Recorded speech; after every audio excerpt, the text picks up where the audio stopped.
Vamos abrir a palavra do Senhor no Evangelho de Lucas, capítulo 13.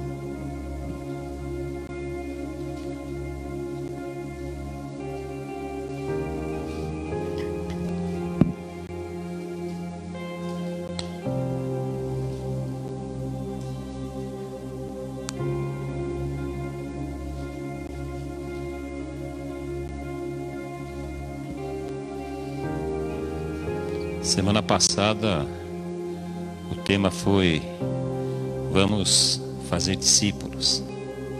O Espírito Santo tratou bastante no nosso coração. E hoje não vai ser diferente. Quero lembrar os irmãos que no próximo domingo é a ceia do Senhor. Amém? Lucas 13, vamos ler do 1 ao 9.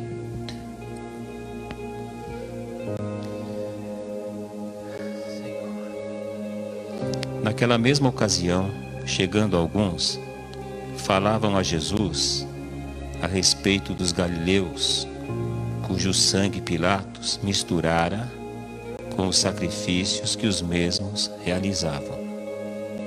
Ele, porém, lhes disse: Pensai que esses galileus eram mais pecadores do que todos os outros galileus por terem padecido estas coisas? Não eram, eu vô-lo afirmo. Se, porém, não vos arrependerdes, todos igualmente perecereis. Ou cuidais que aqueles 18, sobre os quais desabou a torre de Siloé e os matou, eram mais culpados que todos os outros habitantes de Jerusalém? Não eram, eu vô-lo afirmo. Mas, se não vos arrependerdes, todos igualmente perecereis. Então, Jesus proferiu a seguinte parábola. Certo homem tinha uma figueira plantada na sua vinha. E vindo procurar fruto nela, não achou. Pelo que disse ao viticultor: há 3 anos venho procurar fruto nesta figueira e não acho. Podes cortá-la. Para que está ela ainda ocupando inutilmente a terra? Ele, porém, respondeu: Senhor, deixa ainda este ano, até que eu escave ao redor dela e lhe ponha estrume. Se vier a dar fruto, bem está. Se não, mandarás cortá-la. Amém? Glória a Deus. Irmãos, esta figueira, ela não é aquela de Mateus 21 e de Marcos 11, que Jesus, estava pelo caminho e foi procurar fruto nesta figueira de Mateus e de Marcos e não encontrou fruto, apenas folhas. Então, esta figueira da parábola não é esta figueira de Mateus 21:11. Irmãos, Jesus, ele proferiu esta parábola da figueira infrutífera, e esse é o tema da mensagem de hoje, a figueira infrutífera. Ele proferiu esta parábola logo após algumas pessoas relatarem para ele esse fato triste aqui que nós vimos no versículo 1. Eles falaram para Jesus a respeito de uns galileus que Pilatos tinha mandado matar enquanto eles estavam sacrificando a Deus. Então imagine, esses galileus estavam ali oferecendo seus sacrifícios e Pilatos mandou matá-los simplesmente. Então eles chegaram até Jesus e comentaram com ele esse relato, tão triste, E após Jesus ter ouvido este relato, que claro, ele já conhecia, ele fez uma pergunta para essas pessoas. pensais que esses galileus eram mais pecadores do que todos os outros galileus, por terem padecido estas coisas, por terem padecido desta forma? Então, esta pergunta que Jesus fez para eles nos leva, irmãos, a algumas conclusões, né, referente ao que eles pensavam. Por exemplo, eles pensavam que aqueles galileus que foram ceifados pela morte repentina, eram mais pecadores do que eles. Eles também pensavam que somente os que tinham culpa é que morriam da forma que eles morreram, repentinamente, né? Eles também pensavam que a preservação da vida deles era um sinal que Deus aprovava tudo o que eles faziam e que eles eram especiais para Deus e merecedores do seu favor. Era assim que eles pensavam. É o que a pergunta que Jesus fez para ele nos leva a pensar. Porque olha que Jesus fala: pensais que esses galileus eram mais pecadores que todos os outros por terem padecido essas coisas? Eles pensavam assim. Pelo visto, irmãos, a impressão que eu tenho é que esses homens que chegaram até Jesus e apresentaram esse relato triste, né, eram fariseus. Que os fariseus que se achavam naquela época, né? Mas, irmãos, Jesus afirmou o quanto eles estavam cegos e enganados a respeito de si mesmos. E Jesus, depois que perguntou, ele afirmou algo. E essa afirmação de Jesus, ela é bem contundente. Não eram, vocês pensam que aqueles pecadores, que aqueles que morreram lá, mortos por Pilatos, eles eram mais pecadores do que vocês? Não eram. Eu vou-lo afirmo. Se, porém, vocês não se arrependerem, vocês também vão morrer igualmente. E na sequência, irmãos, Jesus ele fez outra pergunta semelhante à primeira para esses homens. Só que agora ele relatou um outro fato triste que aconteceu lá em Israel, que foi a morte de 18 pessoas. Havia ali uma torre, a torre de Siloé, e ela desabou, e desabou sobre 18 pessoas e elas morreram. Então, na sequência, Jesus, né, fez uma segunda pergunta semelhante à primeira e relatou este fato: ou cuidais que aqueles 18 sobre os quais desabou a torre de Siloé e os matou eram mais culpados do que todos os outros habitantes de Jerusalém? Porque a ideia que eles tinham, e muitos pensam assim também, irmãos, de repente a pessoa morreu porque ela está em pecado. Deus ceifou a vida dela repentinamente porque ela estava em pecado. E não é assim, irmãos. Não é assim. Vou dar um exemplo para os irmãos recente que nós vivemos.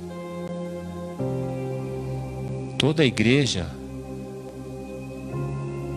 orou, intercedeu naquele relógio de oração mais de 50 dias pela vida do Luciano. E Deus livrou ele da morte. E junto com o Luciano, nós também intercedemos pelo Lucatelli. E o Lucatelli morreu. Então por que Deus livrou o Luciano e não livrou o Lucatelli? Será que porque o Lucatelli estava com a vida torta? Tinha muito pecado? Nada disso, irmãos. Nós não podemos pensar como essas pessoas pensavam, né? Na sequência de todo esse relato aqui do 1 ao 5, foi na sequência que Jesus proferiu essa parábola da figueira infrutífera. Para quê, irmãos? Para adverti-los o quanto eles estavam enganados a respeito de si mesmos, o quanto eles estavam cegos a respeito de si mesmos. Então essa parábola foi para adverti-los e chamá-los ao arrependimento, porque eles também eram pecadores. Então esta parábola, ela narra, nós lemos, que certo proprietário, ele tinha uma vinha. Uma vinha, irmãos, é um terreno plantado de videiras. Então imagine um terreno bem grande, é plantado de videiras. E videira é o arbusto que dá as uvas. Porque não chega a ser uma árvore, né, bem? Eu nunca vi assim, pessoalmente. Só uma ou outra assim numa casa que alguém plantou, mas uma vinha cheia de videira, né? Eu nunca vi. Então a árvore que dá, o arbusto que dá a uva é a videira. E parreira é aquela grade que o pessoal coloca várias videiras. Então a parábola diz que este certo homem, né, era proprietário de uma vinha. Havia ali muitas plantações de uvas. E o homem plantou no meio das uvas um pé de figueira. Um pé de figueira. Lá no meio da sua plantação. E claro, irmãos, o que ele esperava era colher frutos desta figueira. Eu não sei se você já plantou alguma árvore frutífera, mas quando você planta, você espera colher frutos. E com este proprietário aqui não foi diferente, né? Então ele esperava colher o fruto no tempo devido. Porque cada fruto, né, cada árvore frutífera tem o seu tempo para frutificar. Então ele esperava colher fruto dela no seu devido tempo. Irmãos, eu não tenho dúvida que este homem, ele cuidava muito bem das suas plantações. E como proprietário, ele tinha esse direito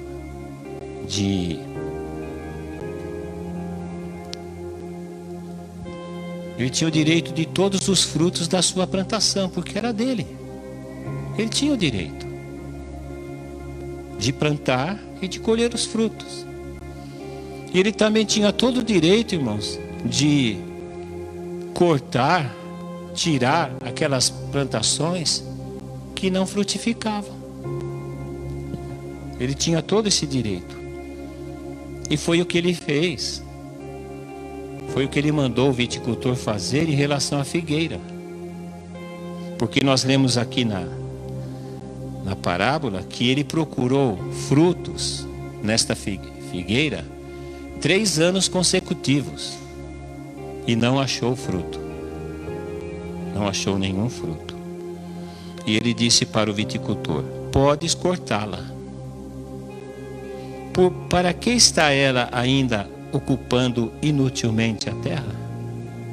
Então ele mandou cortá-la.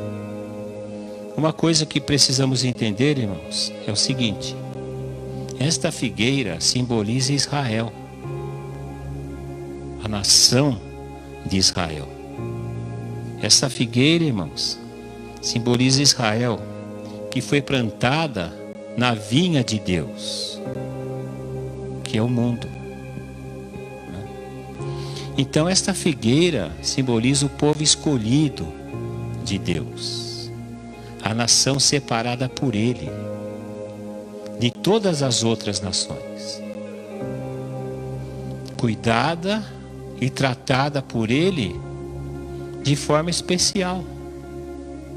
Então Deus, havia na terra várias nações, e Deus escolheu uma dentre elas, que é a nação de Israel. E lá no livro dos Salmos diz que nós temos que orar por Israel e por Jerusalém, para que haja paz em Israel e que haja paz em Jerusalém. Nós temos visto aí nos noticiários que está acontecendo uma crise lá. Então eu exorto você, em suas orações, a também orar por Israel, para que haja paz em Israel e que haja paz em Jerusalém. Então, amados, por 3 anos seguidos, esse proprietário aqui desta vinha, ele procurou fruto nesta figueira e não achou. Então, há várias interpretações, irmãos, para esses 3 anos aqui mencionados nessa parábola. Porque os irmãos sabem que nas parábolas existem muitas figuras, muitos tipos, muitos símbolos. E esses 3 anos aqui mencionados, eles podem representar várias coisas. Mas hoje, irmãos, nós não vamos nos preocupar com isso. O que esses 3 anos representam? O que nós sabemos, e está escrito, é que o proprietário, por 3 anos consecutivos, ele procurou fruto nessa figueira e não achou. Então isso nós sabemos. Nós sabemos também, irmãos, que por 3 anos, Jesus, durante o seu ministério terreno, ele dedicou toda a sua vida, para tornar Israel, a figueira, frutífera. Mas Israel o rejeitou. Lá em João está escrito: veio para o que era seu, e os seus não o receberam. Ele foi rejeitado.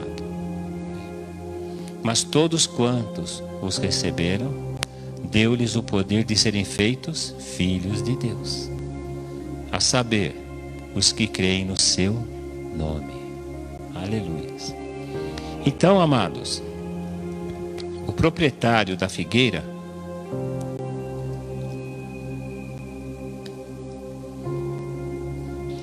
cuidou muito bem dela, para que ela frutificasse no seu devido tempo.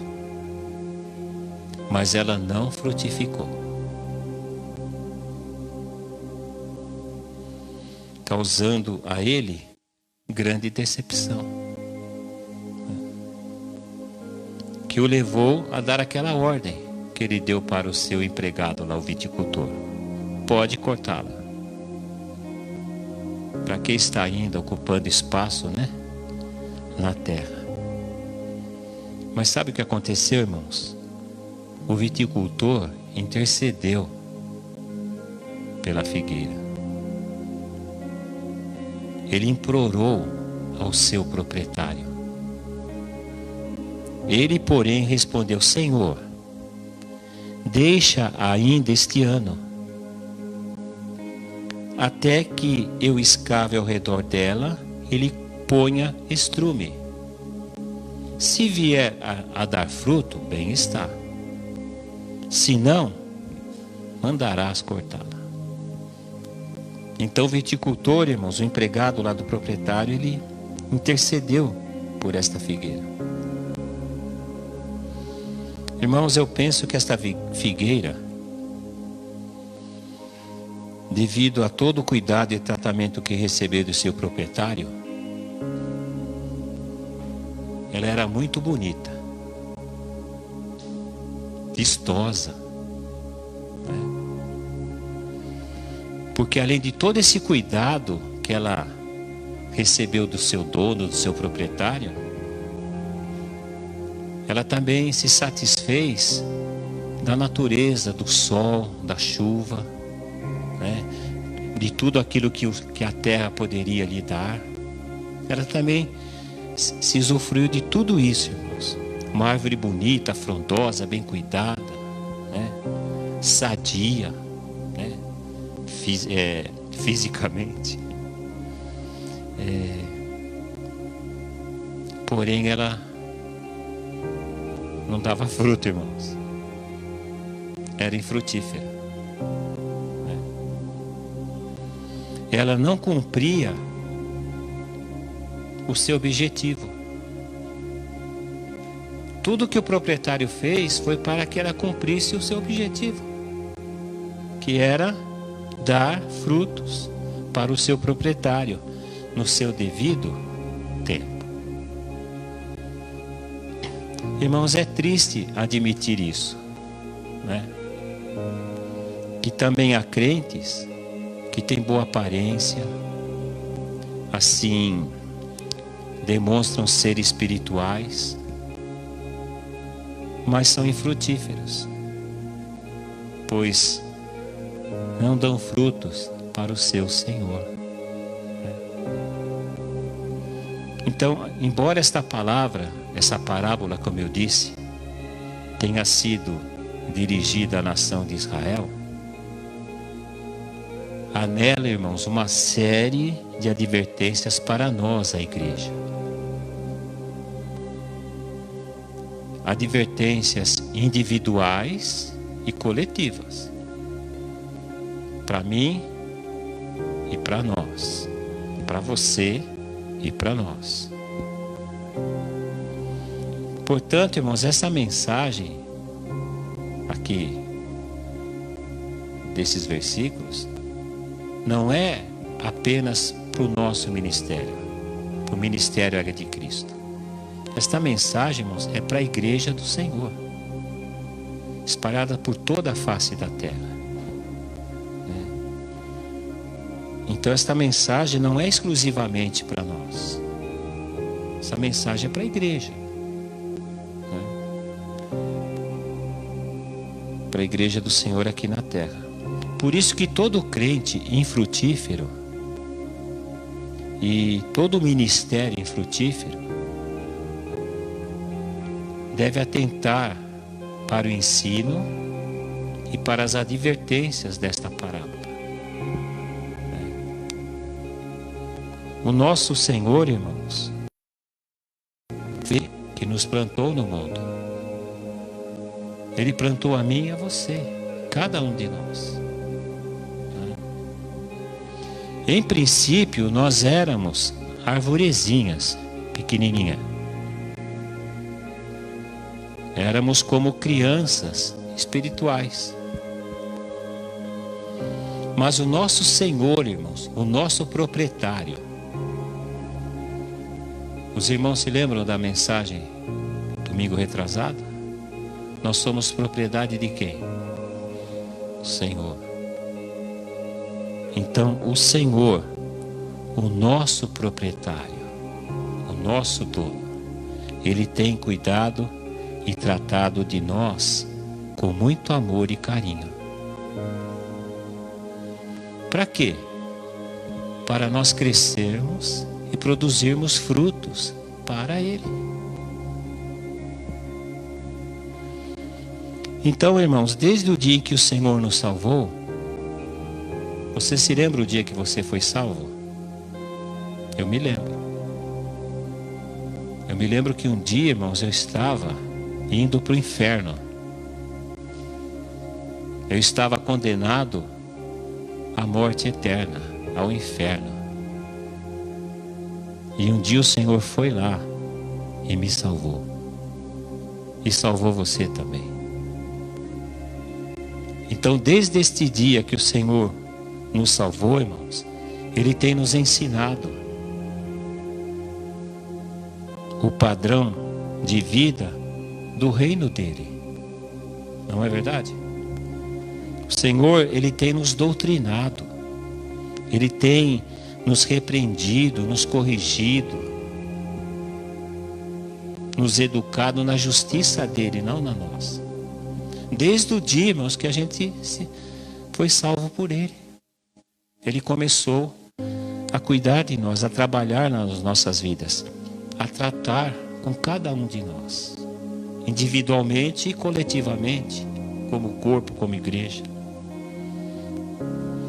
para que a gente seja perfeito e perfeitamente habilitado, irmãos, para toda boa obra, como está escrito lá em 2 Timóteo, inclusive para dar frutos para Ele, né? No devido tempo. Então, o nosso Senhor, o nosso proprietário, Ele fica muito alegre, irmãos, quando manifestamos através das nossas vidas o fruto do Espírito dele. Pensa um Deus alegre. Está escrito lá se eu não me engano, em Neemias: a alegria do Senhor é a nossa força. A alegria do Senhor, irmãos, é a nossa força. Então, o nosso Senhor, Ele fica muito alegre, irmãos, quando nós manifestamos através da nossa vida o fruto do Espírito dele que habita em nós. E quais são? E qual é o fruto do Espírito? Porque está no singular. Não são frutos do Espírito, é o fruto do Espírito. O fruto do Espírito, irmãos, é um só. E o fruto do Espírito é amor, alegria, paz, longanimidade, benignidade, bondade, fidelidade, mansidão, domínio próprio. Então, nosso papai, nosso dono, ele vai ficar muito feliz. Ele fica muito feliz quando nós manifestamos o fruto do Espírito dele. Quando nós amamos, não com o amor natural, mas com o amor ágape, o amor sacrificial.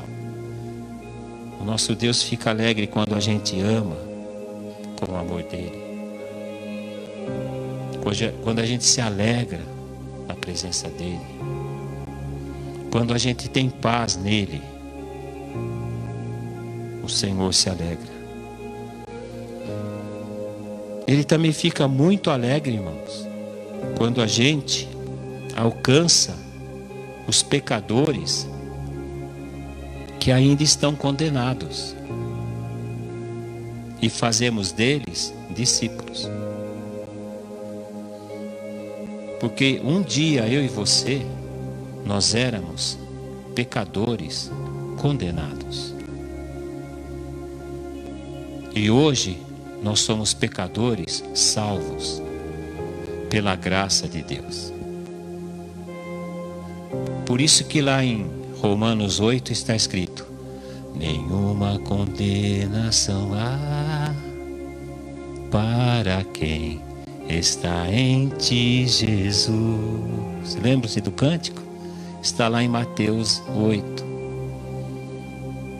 Nós somos pecadores, irmãos, mas nenhuma condenação há mais sobre a nossa vida, porque nós estamos em Cristo Jesus. Aleluias. Então o Senhor se alegra quando manifestamos através da nossa vida o fruto do Espírito dele, e quando nós também frutificamos, ganhando para ele almas que estão perdidas, que também são frutos, né, para Deus. Os irmãos estão quietinhos?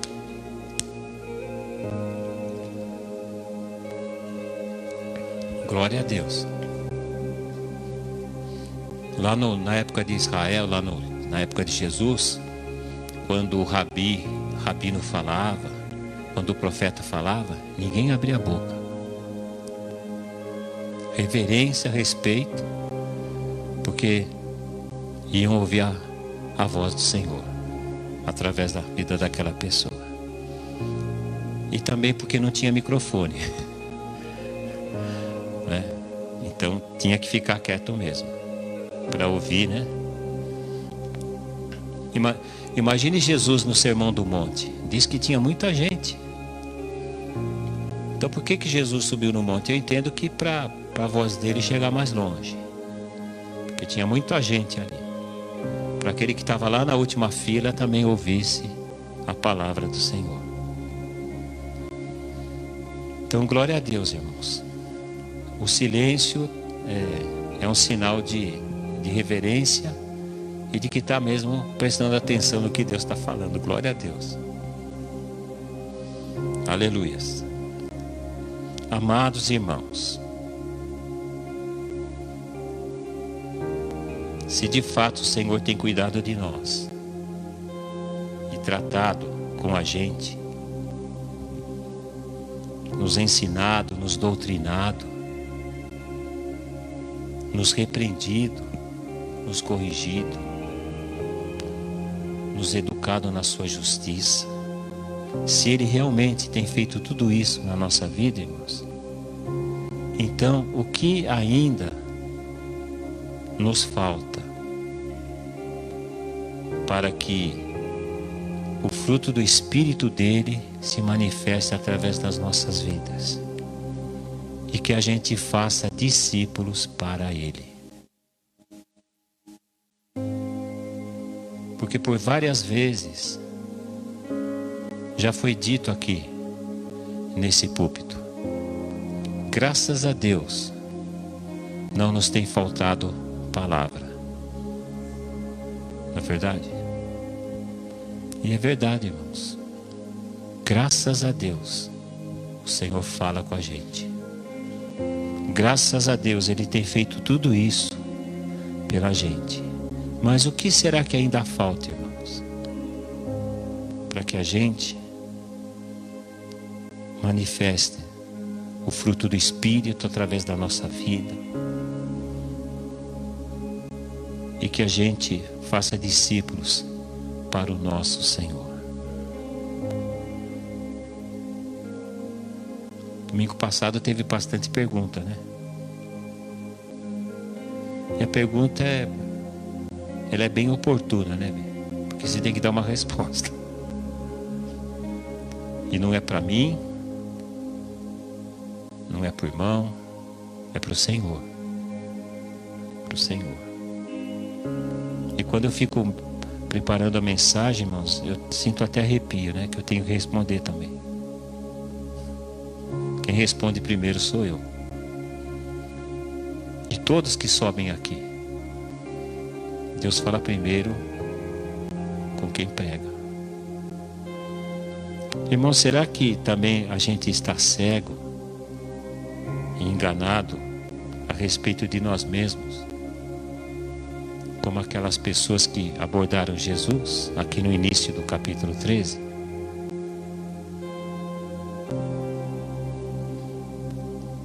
Será que eu, pastor Paulo,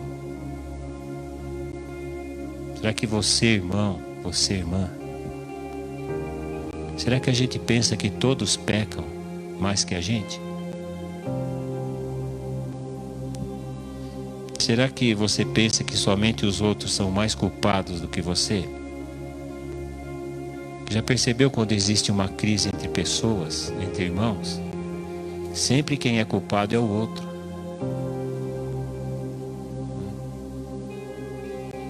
Será que você pensa que pelo fato de Deus preservar até agora a sua vida, é porque Ele aprova tudo que você faz?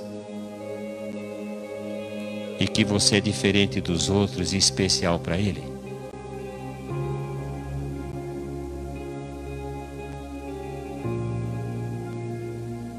Eu me lembro uma ocasião que uma irmã me disse, né? Falou, nossa, pastor, eu estou tão feliz. Por quê? Porque eu recebi uma profecia. É mesmo? E o que a profecia disse para você? Não, Deus falou para mim que eu sou especial para Ele. É verdade, é. E ela falou com o nariz em pé. Que eu sou especial para Ele. Ou seja, os outros irmãos que estavam ali já ficaram em segundo plano. Irmãos, ninguém é especial. Se a gente não se arrepender, a gente vai sofrer. Todos nós pecamos. Todos nós erramos.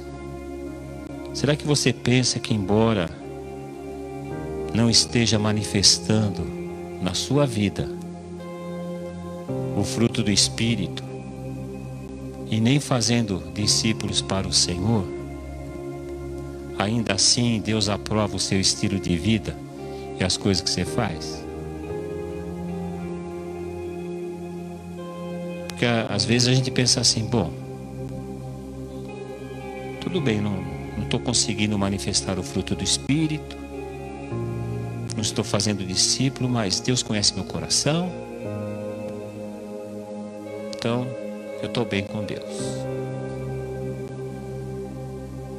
E Deus está aprovando tudo que eu faço na vida. E de repente, irmãos, não está não. Então, irmãos, se por um acaso passou alguma coisa dessa na nossa cabeça, a gente precisa se arrepender. Urgentemente. A gente precisa se arrepender. Porque a parábola começou com duas situações tristes. E as respostas que Jesus, e as afirmações que Jesus fez para aquelas pessoas estavam relacionadas a arrependimento, a um chamado para o arrependimento, irmãos. Em seguida ele conta a parábola da figueira que não frutificava. Então nós, irmãos, temos que nos arrepender. Porque Deus, o nosso Deus, o nosso dono, Deus poderoso, Deus tão maravilhoso, tem feito tantas coisas por nós e nós não temos cumprido o nosso chamado, a nossa missão.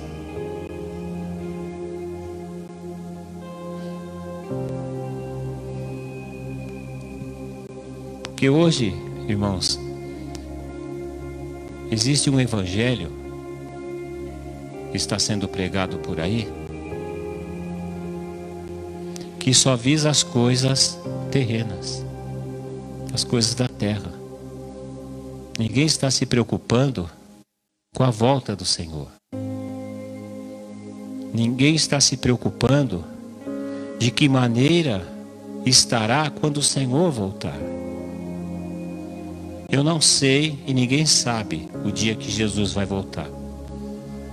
Mas uma coisa nós temos que saber, irmãos, e ter convicção disso, que eu tenho que estar preparado para quando Ele voltar. Se Jesus voltar daqui um mês, será que eu subirei para a glória com Ele? E se Ele voltar daqui uma semana, eu estarei preparado? E se Ele voltar daqui uma hora? E se Ele voltar a hora que terminar o culto, a gente estiver lá fora e Ele voltar? Então nós temos que estar preparados, irmãos. E tudo que Ele tratou conosco, desde o dia que Ele nos salvou, é para nós estarmos preparados para a sua volta gloriosa. Aleluias. E claro, irmãos, isso envolve muitas coisas que o Senhor já ensinou para nós. Santidade, comprometimento, aliança, amor uns pelos outros. Então, amados, eu e você, cada um de nós, é esta figueira individual. O nosso ministério também é esta figueira, coletivamente. Porque eu preciso me multiplicar individualmente e nós coletivamente.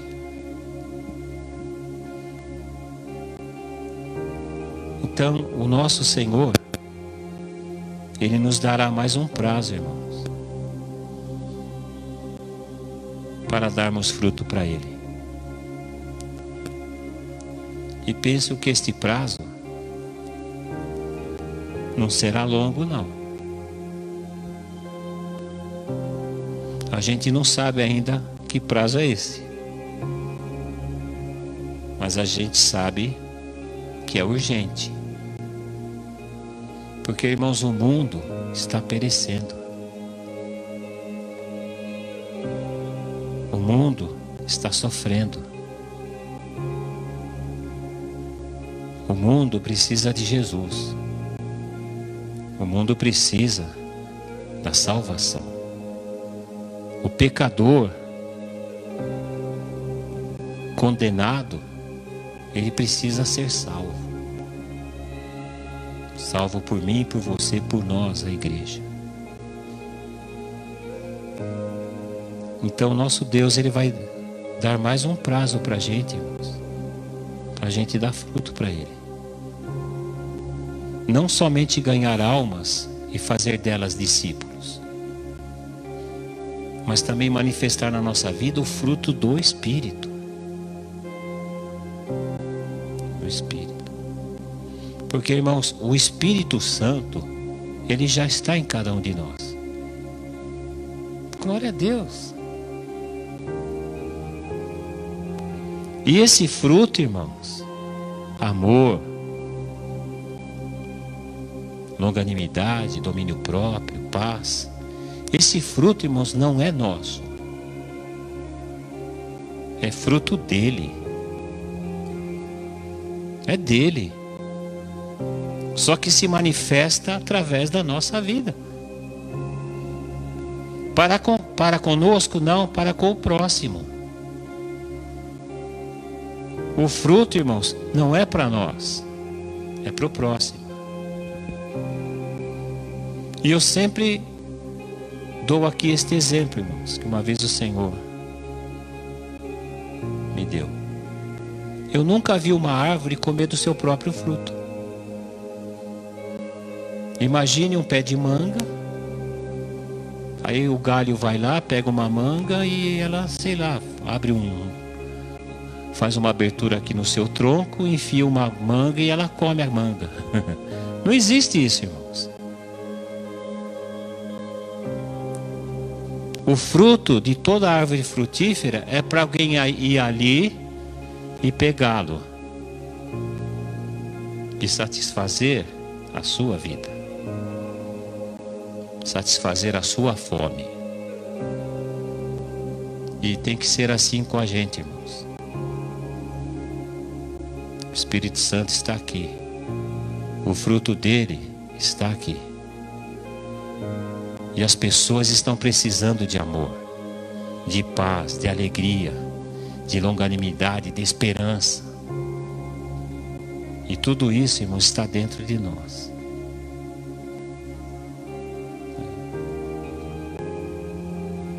Então o Senhor quer que as pessoas sim se acheguem a nós. E a gente se achegue a elas. E elas encontrem em nós o fruto do Espírito dele. Então nosso Senhor, irmãos, Ele já nos deu vários prazos para a gente se despertar para essa frutificação, de fazermos discípulos para Ele, porque esta é a missão.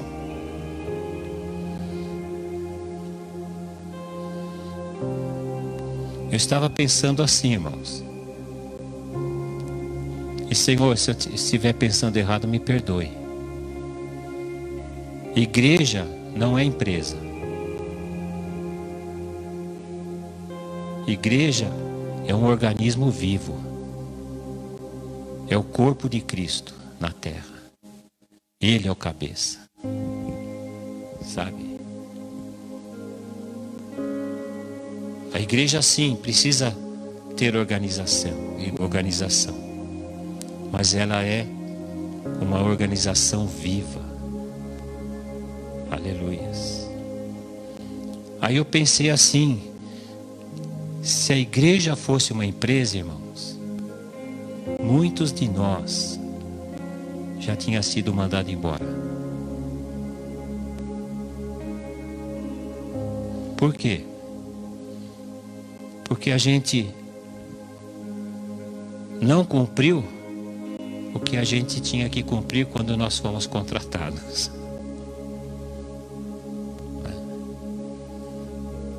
E lá não tem essa de intercessor. De repente um amigo intercedeu por mim, junto ao chefe, para que eu permanecesse ainda na empresa. Mas como a igreja não é empresa, irmãos, glória a Deus, que nós temos um intercessor junto ao Pai, que intercede por nós de dia e de noite. E o Senhor, Ele tem intercedido por nós, para que a gente dê fruto. E Ele tem intercedido diante do Pai, para que o Pai tenha paciência com a gente. Mas irmãos, tudo tem um tempo, tudo tem um prazo.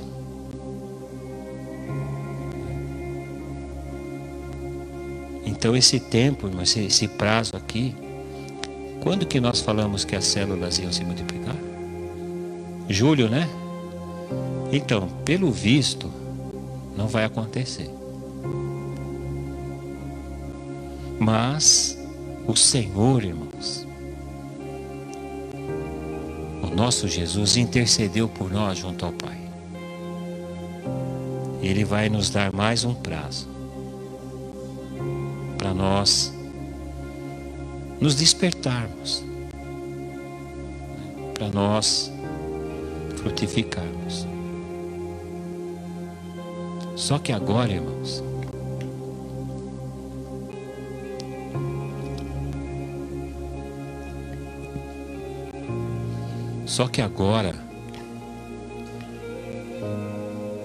o cuidado dele e o tratamento dele com a gente vai ser mais rigoroso.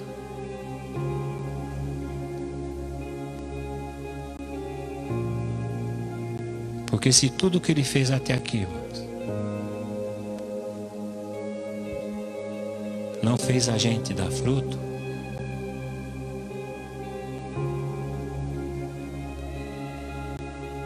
então ele vai pegar pesado. Ele vai ser mais rigoroso. Então imagine aquela figueira, foi plantada, cresceu, tal. Aí de repente, nos 3 últimos anos ali da parábola, o dono foi lá, procurou, não achou. O viticultor pediu mais um tempo, queria cuidar dela, só que o tratamento ia ser diferente. Ele ia ter que fazer, irmãos, coisas diferentes.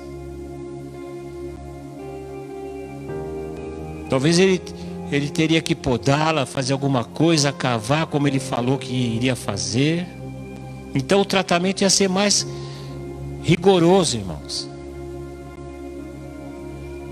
Porque o que ele desejava mesmo é que a árvore desse fruto. E o que o Senhor deseja de mim, de você, da igreja, é que a gente dê fruto, irmãos.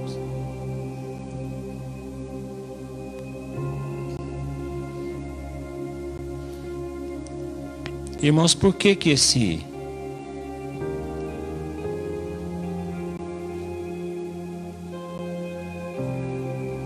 o Senhor, a partir de hoje, eu creio, Ele vai cuidar da gente e tratar da gente com mais rigor?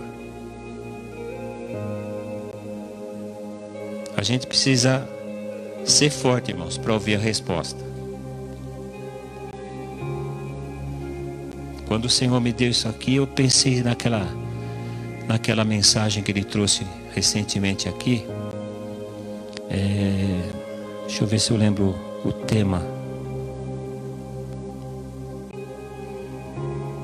Graça que não é inútil.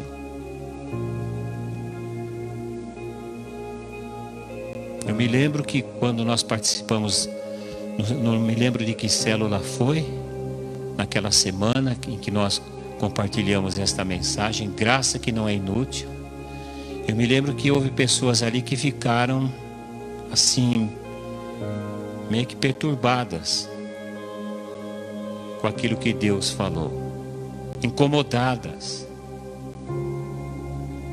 no bom sentido, porque elas se conscientizaram que a graça de Deus que estava nela estava sendo inútil.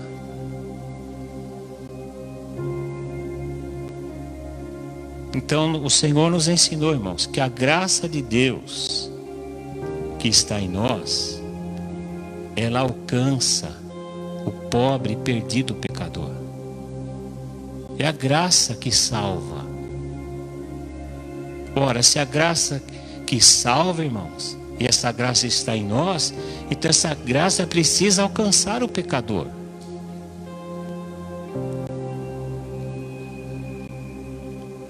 E agora o Senhor, nos diz,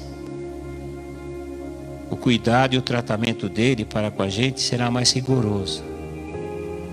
Mas não podemos nos esquecer de uma coisa, irmãos. Embora rigoroso, vai ser com amor. Porque Deus é amor.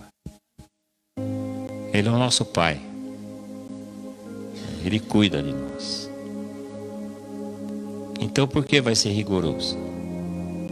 Porque todo o cuidado, irmãos, e tratamento que Ele dedicou a nós, seus ensinos e doutrinamento, suas repreensões e as correções que Ele disse para a gente fazer, toda a educação que Ele nos deu acerca da sua justiça, não foram totalmente, irmãos, correspondidas por nós.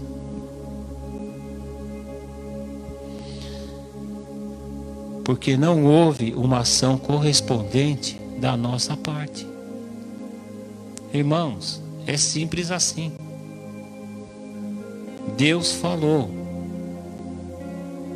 Deus ensinou, Deus tratou, Deus cuidou, Deus mostrou o caminho, Deus deu a visão, que a gente não correspondeu.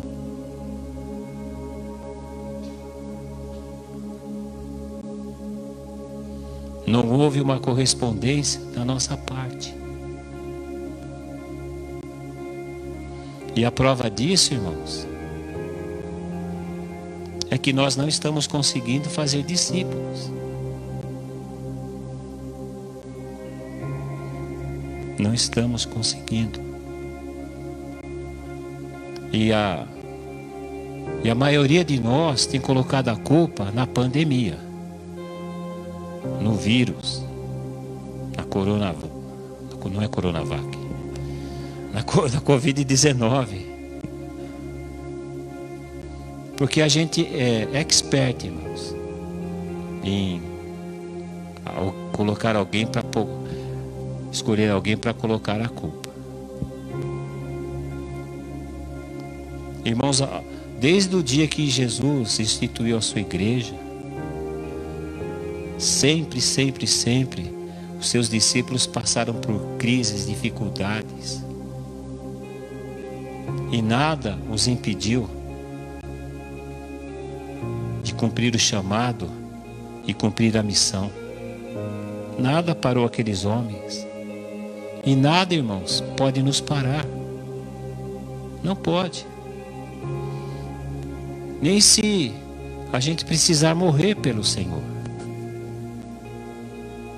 Porque nós teríamos que ter já esse discernimento, irmãos, que nós já estamos condenados à morte por causa de Jesus. O apóstolo Paulo escreveu isso em uma de suas cartas, não me lembro qual delas. Eles já tinham sobre a vida deles, aqueles apóstolos, a sentença de morte. Irmão, Jesus com 2 anos, já tinha sido jurado de morte. O rei lá mandou matar todo mundo, mas o alvo dele era o Messias que tinha nascido. Por isso, irmãos, esta parábola é uma advertência do Senhor. Ele está nos chamando a um arrependimento geral. Quando eu digo geral, irmãos, não é só a nossa igreja. Porque essa semana eu participei da reunião da Rames com o apóstolo João e todos os pastores lá. Irmãos, é geral. Pessoas desistindo de orar, pessoas desistindo do ministério, pessoas saindo da igreja, pastores abrindo mão do seu ministério.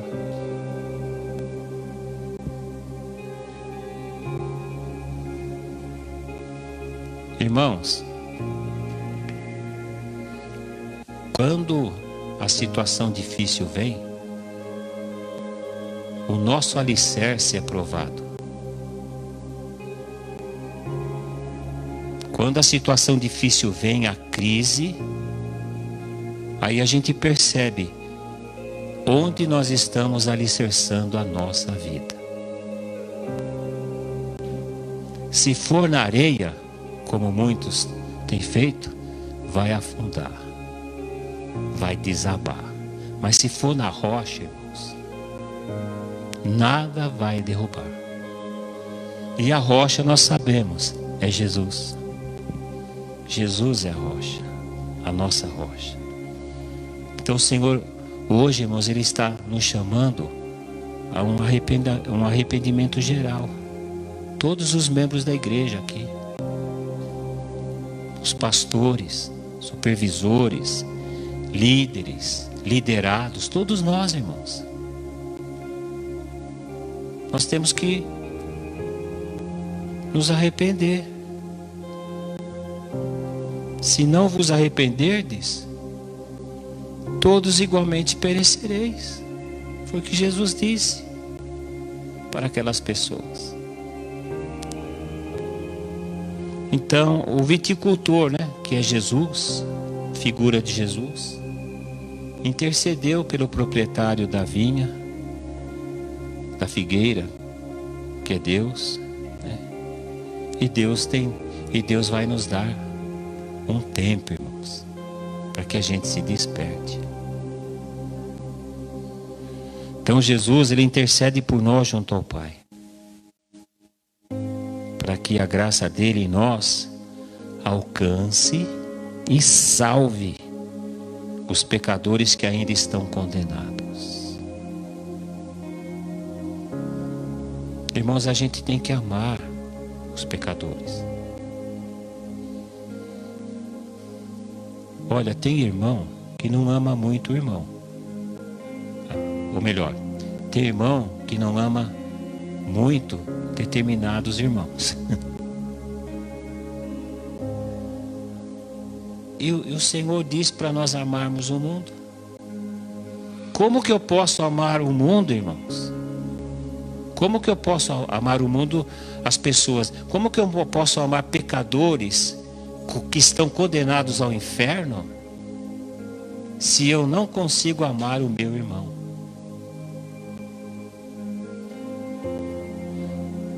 Aquele que não ama, até agora não conheceu a Deus, porque Deus é amor. Então, quando você se deparar com uma pessoa, seja amigo, família, ou um encontro casual, você encontrou alguém, e essa pessoa ela não é crente, você tem que olhar para ela e entender que ela é um pecador,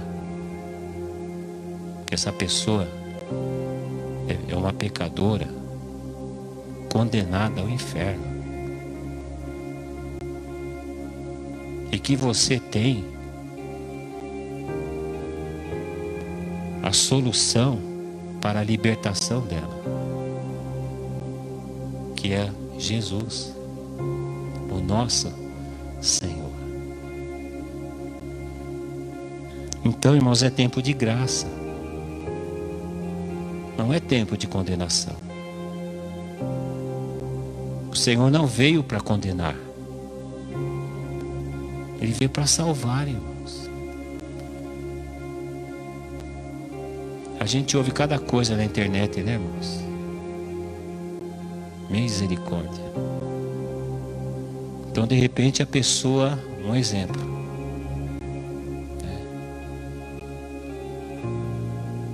ele é homossexual. Deus condena o homossexualismo. E de repente essa pessoa morre. E alguns crentes comentam que ela morreu porque estava em pecado e foi para o inferno. Irmão, Jesus não veio para mandar ninguém para o inferno. Ele veio justamente para salvar as pessoas do inferno. Do inferno. Então nós não podemos condenar ninguém, irmãos. Jesus veio para salvar, é tempo de graça, é tempo de salvação.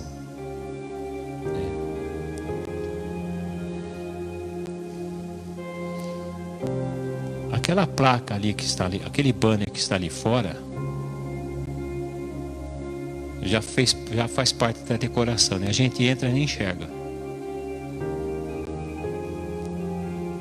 Mas ali está escrito assim: fazer discípulos.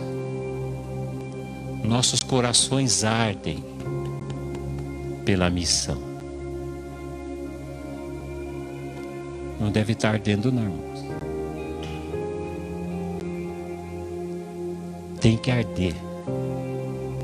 O nosso coração tem que arder pela missão. E eu já quero deixar no teu coração.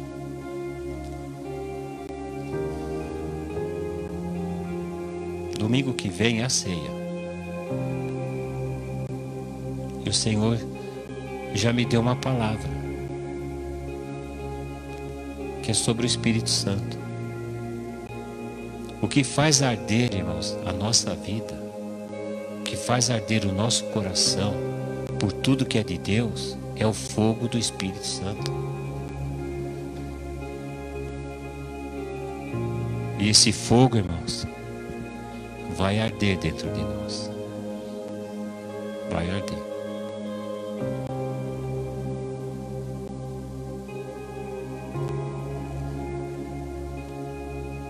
Como a Ângela orou, né? Então que não seja mais uma mensagem, mas sim uma revelação de Deus, irmãos, para a nossa vida, para o nosso ministério, individual e coletivo. Que a partir de hoje a gente medite mesmo em todas essas coisas e entenda mesmo que o Senhor nos alcançou, nos salvou para fazer discípulos para Ele, para cumprir uma missão nesta terra, até o dia da volta gloriosa dele. Então, como a mensagem é um apelo do Senhor a gente se arrepender, eu queria propor algo para os irmãos. Porque nós vamos ter que se arrepender hoje.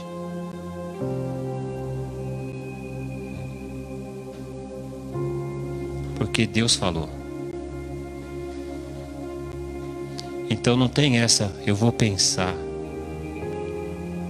Eu vou ver se procede. Não.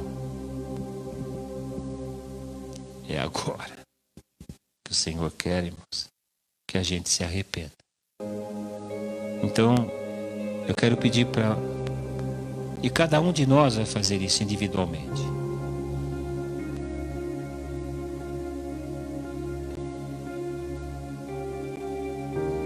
E depois eu vou pedir para a Ângela fazer uma oração geral. Ela vai fazer esta oração e na sequência já nos despedir, né? Para nós irmos para a nossa casa e vivermos mais uma semana para a glória do Senhor, né? Nós vamos cantar um cântico. E o cântico que nós vamos cantar é bem sugestivo. Estes são dias de Elias, né? A gente podia cantar aquele outro, né? Que a Imenique canta, esqueci. Que fala de fazer discípulos. Mas eu não consigo alcançar a nota né? Então vai ter que ser esse mesmo. E lá, esse cântico, a letra diz que esses são dias de Elias, dias de grande colheita. E é mesmo, irmão. E a gente tem que crer nisso. Sabe? Quando que nós vamos nos despertar para fazer o que Deus está mandando? É agora. É já, irmãos. Então não coloque obstáculos. A gente mesmo coloca. Poxa, como é que eu vou chegar naquela pessoa? Eu sei, chegando. Porque aqueles que a gente acha que parece um muro, né? Intransponível, esse de repente é aquele que vai se quebrantar com mais facilidade. E aquele que a gente acha que vai abrir o coração, esse é mais duro. Então não se preocupe com isso. Ore, fale com Deus, peça a direção do Espírito Santo. O Senhor vai te direcionar. O Senhor falou: abra a tua boca que eu encherei. Olha que a gente já ouviu tanta coisa, irmãos. Tudo que nós ouvimos, se realmente caiu no nosso espírito, irmãos, quando a gente abrir a boca, o Espírito Santo vai nos lembrar e nós vamos falar.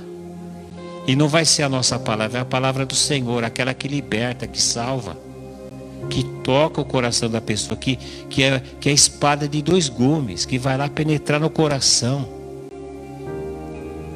E as pessoas vão se conscientizar de que o único caminho é Jesus. Então gostaria de, não só para nós que estamos aqui, mas para você que está aí na sua casa, com a sua família, você que é do nosso ministério, você que também faz parte de outra igreja, que a gente se ajoelhasse, irmãos. Se você puder se ajoelhar, que você se ajoelhe e se humilhe diante do nosso Deus e peça perdão para Ele por não estar frutificando como nós deveríamos.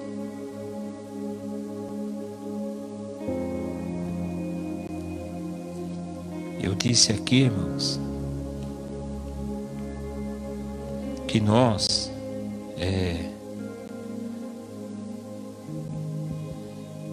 e o tratamento que Ele vai nos dar é mais rigoroso,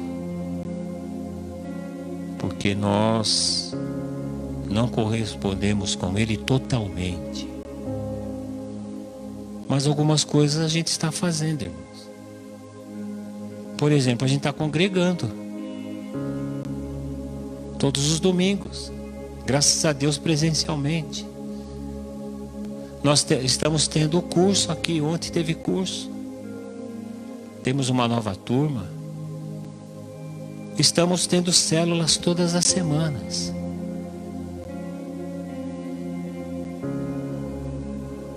Mas em relação a essa questão de frutificar, de manifestar o fruto do Espírito, de repente nós estamos falhando, irmão.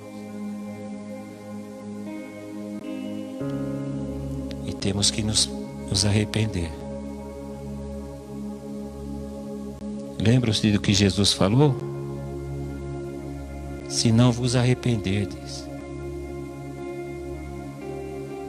Contextualizando, se a gente não se arrepender, irmãos, porque não estamos dando fruto para Ele, a gente não vai dar fruto mesmo.